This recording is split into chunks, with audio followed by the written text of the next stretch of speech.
The Bugatti Veyron didn't just break records, it completely rewrote the rule book of what a car could be, shocking the entire automotive world by doing something many experts once called impossible.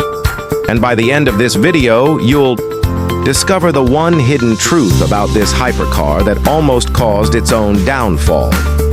At a time when supercars were fighting for attention with flashy designs and big horsepower numbers, Bugatti came in like a storm and dropped a machine so extreme, so over-engineered, that it made everything else look outdated overnight. We're talking about a car that wasn't just fast. It was engineered to dominate physics itself. Over 1,000 horsepower, a top speed exceeding 400 kilometers per hour. And not just in theory, this thing actually did it, repeatedly, and with terrifying precision. But here's where it gets even crazier. Achieving that kind of performance wasn't the real challenge. The real challenge was making it usable, reliable, and, believe it or not, comfortable. Because think about it. Anyone can build a stripped-out race car that goes insanely fast for a few minutes. But Bugatti had a completely different mission. They wanted a car that could hit 400 km/h, and then casually cruise back home with the air conditioning on and the stereo playing like nothing happened. That level of engineering is on another planet. The Veyron's quad-turbocharged W16 engine isn't just powerful, it's a masterpiece of complexity.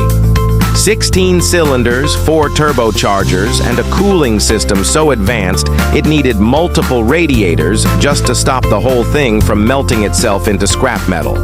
And speaking of heat, here's something that sounds almost unbelievable.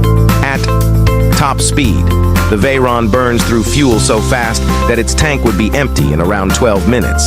12 minutes! That's not a car. That's a controlled explosion on wheels. The tires? Specially developed to handle the insane forces at high speed, but even they have limits. Push the Veyron to its maximum velocity, and the tires won't last long before they need replacing. And no, you can't just grab a new set from your local shop. These tires are so specialized, they cost tens of thousands of dollars and require a full professional installation process. Now here's where things get interesting, and honestly, a bit ironic. Despite being one of the most expensive cars ever made, the Bugatti Veyron was reportedly sold at a massive loss per unit. Yes, you heard that right. Every single Veyron that rolled out of the factory cost Bugatti more to build than they sold it for. Why? Because this wasn't just a car, it was a statement. A declaration that Bugatti, under Volkswagen Group, could achieve the impossible. And they didn't cut corners. They went all in. Engineering, materials, research. No expense was spared. And if you're enjoying this deep dive into one of the most insane machines ever built, make sure to hit like and subscribe, because what comes next takes this story to another level. The Veyron didn't just dominate speed records. It changed the entire hypercar industry. Suddenly, brands like Ferrari, Lamborghini, and McLaren had a new benchmark to chase. It forced the competition to rethink everything. Power, aerodynamics, cooling, stability, nothing could stay the same after the Veyron arrived. It didn't follow trends, it created them. But remember that hidden truth we teased at the start? Here it is. The very thing that made the Veyron legendary, its extreme engineering, was also its biggest weakness. The complexity of the car made it incredibly expensive to maintain, unbelievably difficult to produce, and almost unsustainable as a long-term business model.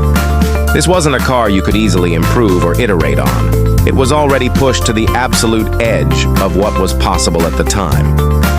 In other words, the Bugatti Veyron wasn't just a breakthrough, it was a limit, a peak, a machine so advanced, it nearly trapped its own creators. Because once you've built something this extreme, where do you go next?